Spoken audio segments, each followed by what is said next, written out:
Hello, my friends. I'm your host, Samantha, and welcome to the Sedge Circle podcast. How are you today? I hope you're well. I am not so well today. I'm feeling very, what's the word I'm looking for here? Less than confident in myself and my abilities. I feel very low energy and just a little uninspired.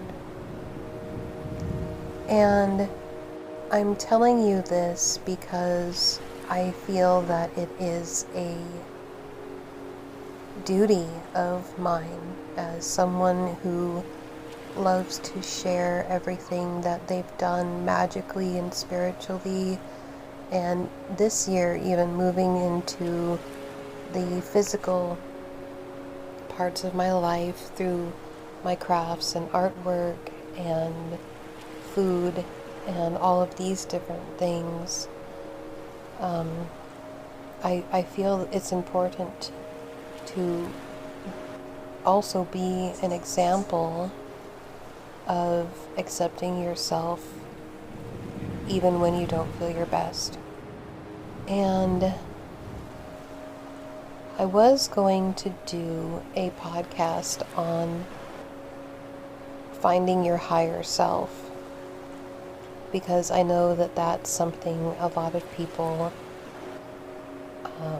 talk about, and there's many videos about it online, and it's almost kind of a buzzword, but with it I feel comes a certain shame if you aren't able to reach this proverbial higher self, and even more so if you're not able to maintain it.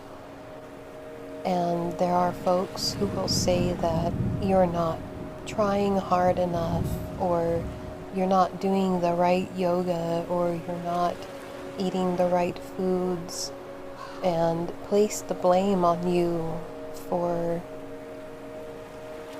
your current inability to not feel your best. And I think that that is a very unfair and unrealistic expectation to have on ourselves. And I talk a lot about self-improvement and different mental, emotional, and psychological aspects and how they relate to magic in our lives. And they do, and they are very important, because if we're not in touch with ourselves enough, or if we're lacking that connection with ourselves, we could very easily focus our energies in a direction that we don't need to be going. We could be focusing our thoughts and our feelings and even our rituals on things that are not the problem, that won't fix, and I hate to use the word fix, but won't fix how we feel. So this is my attempt at a somewhat very raw podcast, completely unscripted. In fact, you may hear our son giggling in the background because I'm doing this from our bedroom, a place I consider a sanctuary, with our gentle healing dog by my side, and just taking a moment to really feel into why it is I feel this way. But even more important than finding the meaning behind how I'm feeling is allowing myself the space to feel it and to rest if I need to. Now, rest looks different to a lot of people. Rest can be sleeping, obviously, but it can also be giving yourself a mental break to not focus on the things that you would normally focus on. And those can be things that would usually bring you joy, like any arts and crafts, or going out and about in your town, or going on a hike through nature. Just whatever it is that brings you joy also requires energy, even though it has a positive reaction. And sometimes, at least for me, I feel it's important to just sit and be, even if just for a moment, and not think about anything good or anything that's weighing on me, and to not assign meaning or judgment to those things, but to simply be, and to pet my dog, and to listen to my son giggling, and to nourish my body by not engaging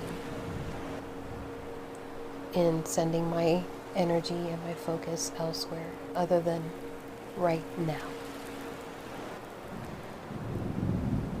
So I really feel it's important that we cultivate a realistic expectation of what it means to be spiritual on earth. And as I always say, being spiritual is simply having and understanding your connection to the natural world that you live in, and that can be on earth or even out in space or what have you. But being spiritual, or being a witch, or living in your higher dimension self, as it's put, does not mean that you won't experience days where you just don't feel the best. Nothing stays the same. Our energies ebb and flow like the sea, and I just really think it is an unrealistic expectation to think that you will always be happy, that you will always feel your best. But what's realistic is to know that you will have those days. You will have those weeks even sometime, and that's also okay. Admittedly, I had a very hard time recording a podcast today, until, that is, I decided that I would give myself a moment to just sit and be, and then immediately I was inspired to record this podcast and to share it with you, because I want you to know that I know that you are so much more than what I see of you on social media, and that I am as well. That I also have days that aren't the best. I have bad days, like everyone else, and it is fair to expect to have those days. Very little in life is fair, but it is fair to allow yourself the space.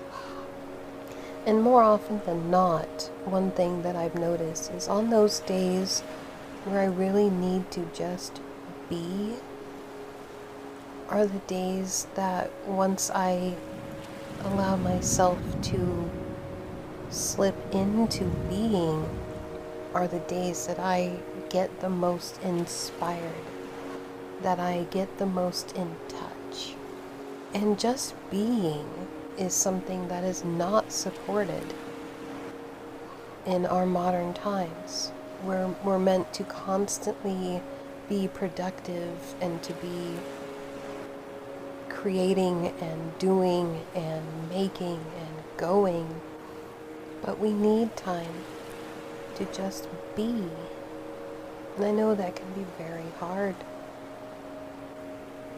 but give it a try, even if just for a moment,